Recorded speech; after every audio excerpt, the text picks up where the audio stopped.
Calaroga Shark Media. Hello, I'm Johnny Mac with your daily comedy news Super Bowl preview edition at the NFL Honors Awards. Mac backer Keegan Michael Key was your host, and boy, I hope he doesn't get canceled for making these vicious Taylor Swift jokes. Will we keep cutting to an influential blonde superstar? You bet we will. Roger Goodell. Yep, right there. Imagine if Joe Coy said that. Taylor would be so mad. Here's some more. Of course, we're going to talk about Travis and Taylor. I think they're, yes, give it up for Travis and Taylor. Okay, yes. I think they're both great, and I'm happy for them. But, you know, Travis Kelce isn't the first NFL player to have a relationship with a pop star. There's Russ and Sierra. Yep. There was Tony Romo and Jessica Simpson. And, of course, Peyton Manning and Brad Paisley. So, can't forget those guys. And my understanding is that Taylor Swift is in Tokyo right now. No, the only people farther from the Super Bowl are the Carolina Panthers. So, I'm sorry. Now, there has never been a season like this, everybody. I mean, who'd have thought we'd see a year when Taylor Swift went to more playoff games than Bill Belichick? Burt Kreischer was on Jason and Travis Kelce's famous podcast, New Heights, and Burt said, their podcast is better than my podcast. They're not supposed to be broadcasters. They're supposed to be meatheads. They're cleaning up over there. Is Burt Kreischer supposed to be a broadcaster? Arguably even a meathead. Burt was asked about Jason Kelsey appearing shirtless at games. Burt Kreischer himself has been known to be shirtless. Burt was asked what he would do if he went to a game in Buffalo, and he said, I'm wearing a Gabe Davis jersey and I'm going through a table. Fire on it. I'm going through a table. He even added he'd do it shirtless too. Presumably going through the table, you can't wear a jersey and be shirtless at the same time. I mean, I guess you could wear the jersey as a hat. Get back to it, John. Burt was asked about Taylor Swift and said the relationship with Travis is good for the United States of America. Taylor is everything that embodies this country. She's ours. I love Taylor Swift, man. I've got 2 little girls, and Taylor Swift was on play nonstop. KC.com caught up with Travis Kelce himself. What might he do after football? And he said, I'm comedy all the way. I don't know if I'm anything else. I like to have a runtime and make people laugh. I'll dabble into everything just to see if I have fun doing it. Earlier this month, he says he has no reason to stop playing football. I know there are definitely Hollywood talks out there, but I've been focused on football throughout the season, so I'll probably have some of the meetings when it's all said and done. SheKnows.com recapped the various Super Bowl ads. I'll focus on the comedy ones here.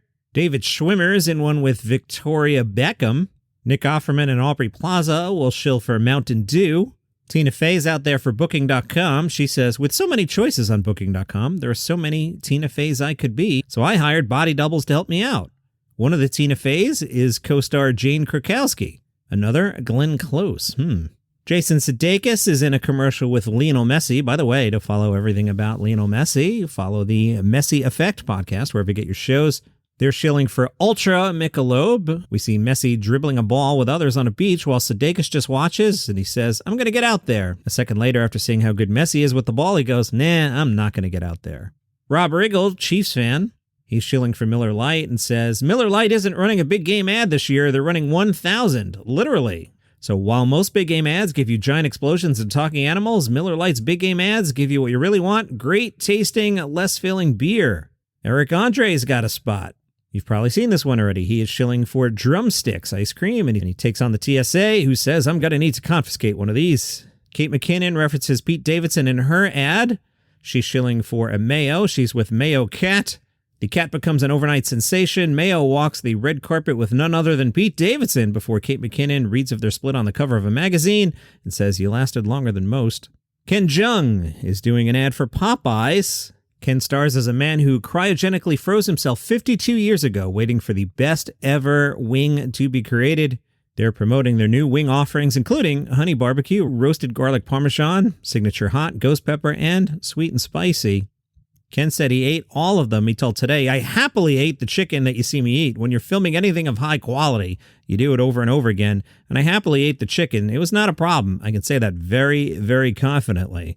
Ken adds, coincidentally, there was supposed to be a doodle dog in the campaign, so I asked if I could use my own golden doodle mocha, and they said yes. My wife and I had so much fun just spending time with our dog, This is her debut. Popeyes really captured my sense of humor and my own brand of comedy, and I think that I totally captured what they were trying to do with this campaign. It was definitely a really amazing and authentic collaboration. Not too long ago, I was a doctor.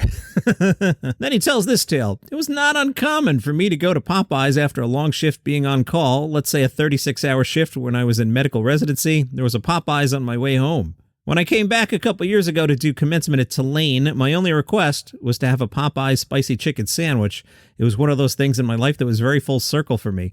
I might actually believe that. I did Radio Row with Jeff Foxworthy at the Super Bowl, and I asked Jeff if he could get anything, and I remember our exchange. He goes, is there a Subway nearby? There was. What do you want, Jeff? And whatever sandwich he wanted, I don't remember. Jeff, you can have 2 sandwiches. Foxworthy's awesome. As for that Kate McKinnon spot, Pete Davidson told ET Online he doesn't mind being the butt of the joke. Pete says, I love Kate. We have a lot of fun together, so getting the chance to work with her again was awesome. As for how he feels about his love life being public, Pete said, I'm actually a very private person. I'm usually at home watching movies on VHS. They asked Pete Davidson about Taylor Swift and Travis Kelce, and he said, both are incredibly smart, kind, and talented. I'm not sure they're looking for any advice from me.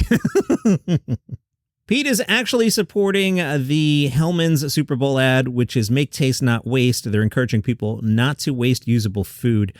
This is one of my pet peeves, isn't the right thing, but I see so much food waste out there at restaurants, candidly at the nursing home where my mom has been. Just food comes and it goes and nobody eats it. Pete said, I think it's a really important issue in our country that needs to be addressed. During this partnership, I learned that the big game is the second most wasteful food day in the U.S., which is crazy to me. How can you have all this perfectly good food and just throw it out? I'm a big leftovers guy, and using Hellmann's, conveniently, is the perfect way to repurpose my leftovers, which I have a lot of since I'm often on the go. But yeah, so much food goes to waste, man. It's a shame. Martin Lawrence is doing a Super Bowl commercial. He has teamed up with Shannon Sharpe, who's been in the comedy news a lot lately. This is for Oikos, whatever that is. I guess that's why they're advertising. In the commercial, the two come together for a game of golf, which quickly becomes a display of strength. Martin Lawrence says, Shannon's very quiet, and if you talk to him between takes, he'll communicate with you and everything, but when it's time to shoot, he's very focused and he goes into his work. That's the good thing about Shannon, because I'm a lot like that as well. I don't talk too much before I start my acting or whatever I'm doing, but he's a lot of fun and has a lot of knowledge. Eric Andre, in that ad I mentioned earlier for drumsticks, he says he still has imposter syndrome as for his fame. I'm still surprised by it. My brain doesn't make sense. And I have imposter syndrome, so I never feel like I belong anywhere. I'm like, can I have these sun chips? Is that okay? Can I take these home?